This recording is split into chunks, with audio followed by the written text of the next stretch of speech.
you seeing people trying to refinance their house to pay down that debt? And what if they are, say they have a good strong earning, but yet their credit card debt has pushed them?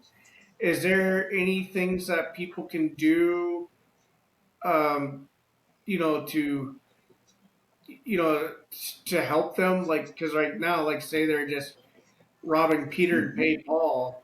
Is there programs out there that help people that are, like a good example? Let's say you locked in at 2.5% back in '01 or 21, and you got a killer rate, and you don't want to necessarily leave that, but yet you're to get by, you've got credit card debt, and you do want to Yep. tap into that equity, and say there is a lot of equity. Would the banks even still dare to loan you if you have crazy credit card debt? Yeah, so it comes back into play, right? That debt to income ratio. In a lot of situations, let's say, we'll give two scenarios. One is they're in that 2.5% rate, 3%.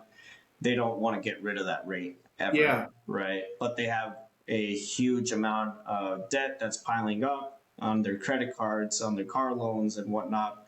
Um, and credit cards, the interest rates on those are 24%. The car yeah, loan, it could be 6%, whatever it is.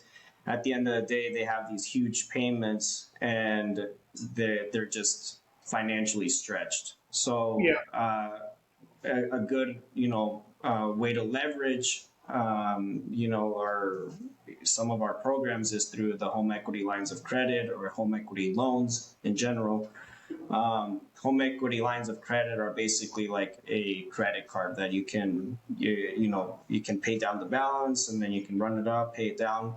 I prefer doing a home equity loan. It's you're not in the habit of using it as a credit card. At the end of the day, you got into that financial position of being stretched thin, right? And doing a home equity loan will help you pay off all that debt.